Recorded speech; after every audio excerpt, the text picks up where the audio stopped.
नमस्कार, मैं हूं प्रदीप कुमार। आप देख रहे हैं पॉलिटिकल आइडिया। पॉलिटिकल आइडिया के आज के इस अंक में आप सभी दर्शकों का बहुत बहुत स्वागत है। मित्रों, आज हम बात कर रहे हैं चिराग पासवान की, इसलिए कि चिराग पासवान पर बिहार कांग्रेस के प्रवक्ता ज्ञान रंजन गुप्ता ने एक बहुत बड़ा बयान दिया है। ज्ञान रंजन गुप्ता ने कहा कि जानकी मंदिर का जो भूमि पूजन किया गया है सीतामढ़ी में, जिस भूमि पूजन में देश के गृह मंत्री अमित शाह शामिल हुए थे, नीतीश कुमार बिहार के मुख्यमंत्री, साथ ही बिहार के दोनों उप मुख्यमंत्री सम्राट चौधरी, विजय सिन्हा आदि सभी शामिल थे।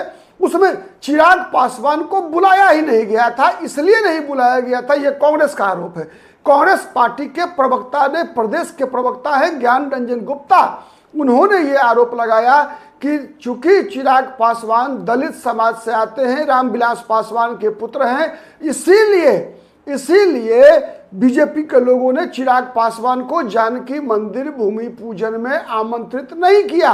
उन्होंने कहा कि ऐसे ही जब राम मंदिर का भूमि पूजन हुआ था या फिर राम मंदिर का माने एक तरह से जो प्रतिष्ठापन हुआ था, उसमें भारतीय जनता पार्टी ने, चूंकि आदिवासी समाज से आती हैं, इसीलिए द्रौपदी मुर्मू को जैसे आमंत्रित नहीं किया था, वैसे ही बिहार में जानकी मंदिर के भूमि पूजन में चिराग पासवान को आमंत्रित नहीं किया गया। इसीलिए चिराग पासवान वहां मौजूद नहीं थे। ये एक बड़ा आरोप लगाया है कांग्रेस पार्टी के प्रवक्ता ने, लेकिन चिराग पासवान ने भी इसका जवाब दे दिया है। चिराग पासवान ने कहा है कि ये फालतू बकवास कर रहे हैं ये लोग केवल समाज के अंदर दरार पैदा करना चाहते हैं। चिराग पासवान ने काफी कड़े शब्दों में कांग्रेस पार्टी के प्रवक्ता की एक तरह से कह सकते हैं कि माने आलोचना किया। कहा कि ये बयान माने प्रतिक्रिया देने लायक भी नहीं है। उनका कार्यक्रम पहले से तय था। बारिश के कारण जो भूमि पूजन का समय था, उसको पहले ही भूमि पूजन कर लिया गया, इसलिए कि उस दिन सीतामढ़ी में भारी बारिश हो रही थी।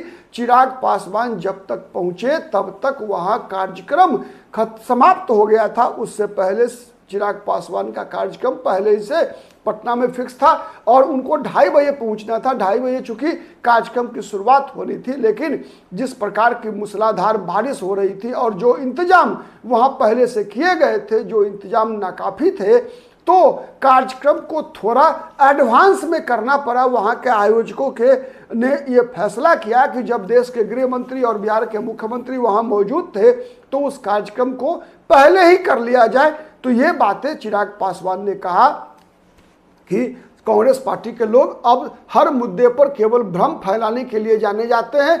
चर्चा करते हुए चिराग पासवान ने यह भी कहा कि एसआईआर के मुद्दे पर जिस प्रकार से राहुल गांधी और तेजस्वी यादव केवल भ्रम पैदा करना चाहते हैं, केवल अराजकता फैलाना चाहते हैं, लोगों को दिग्भ्रमित करना चाहते हैं। ये लोग चाहते हैं कि क्या मृतक जो मतदाता जिनका निधन हो गया है, क्या उनका नाम भी मतदाता सूची में शामिल रखा जाए? क्या कई सवाल पूछा है उन्होंने। क्या ऐसे लोगों का नाम भी मतदाता सूची में होना चाहिए जो भारत के नागरिक नहीं है?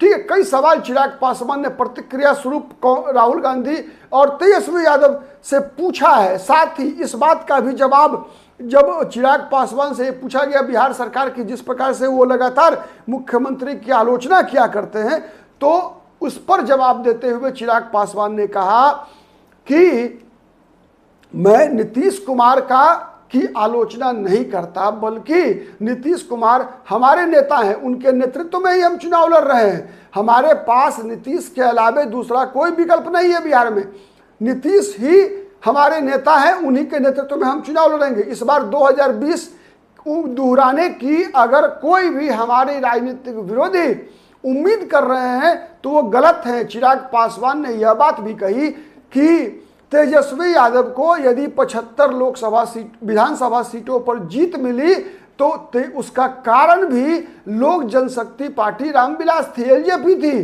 कारण अगर हम अलग चुनाव नहीं लड़े होते तो जनता दल यूनाइटेड अधिक सीटें जीतती और जो सीटें जेडीयू जीतती वो नुकसान होता तेजस्वी यादव का।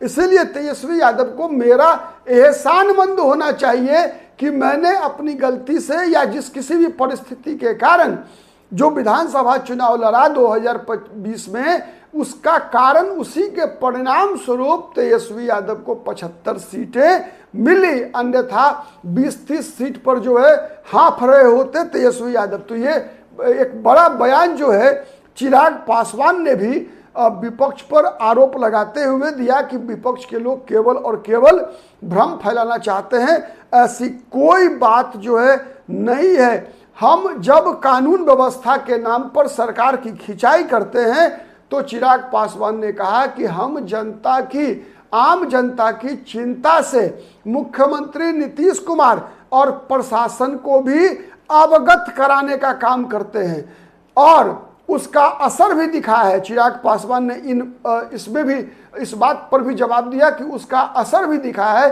कि देखिए जिस प्रकार से जब मैंने बिहार सरकार के पुलिस प्रशासन की विशेष रूप से आलोचना करना शुरू किया तो फिर पुलिस प्रशासन अब कैसे अपडेट हो रहा है कि उत्तर प्रदेश की तरह बिहार में भी हाफ इनकाउंटर शुरू हो गया है। ये बात कहा चिराग पासवान ने कि हाफ इनकाउंटर मतलब कमर के नीचे जब गोली मारी जाती है, ठीक है। तो इस प्रकार के मतलब पुलिस ने अब अपराधियों पर हावी होना शुरू कर दिया है और मुझे अपने मुख्यमंत्री नीतीश कुमार पर पूरा भरोसा है। ये चिराग पासवान का बयान है। चिराग पासवान ने कहा कि नीतीश कुमार को ऐसे ही सुशासन बाबू थोड़े ही कहा जाता है, मतलब नीतीश कुमार सुशासन के लिए जाने जाते हैं, ठीक है। ये बातें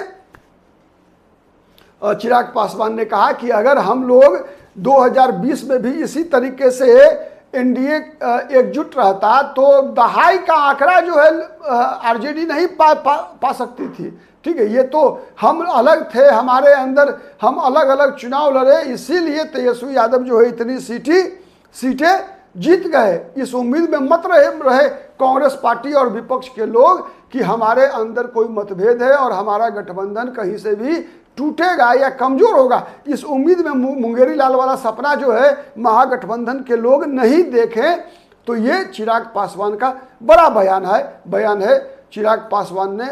फिर मैं एक बार दोहरा दूं आपको कि कांग्रेस पार्टी के प्रवक्ता ज्ञान रंजन गुप्ता ने ये आरोप लगाया भारतीय जनता पार्टी पर कि चूंकि चिराग पासवान दलित समाज से आते हैं इसीलिए जानकी मंदिर के भूमि पूजन में उनको नहीं बुलाया गया था। ये आरोप लगाया चिराग पासवान पर, कांग्रेस पार्टी ने बीजेपी पर लगाया और जिसकी चिराग पासवान ने मुंहतोड़ जवाब दिया है कांग्रेस पार्टी को कि कांग्रेस पार्टी केवल लोगों को लड़ाना, केवल भ्रम पैदा करना, अराजकता फैलाना चाहती है, ठीक है। आज के लिए इतना ही। बहुत बहुत धन्यवाद। नमस्कार, जय हिंद, जय भारत।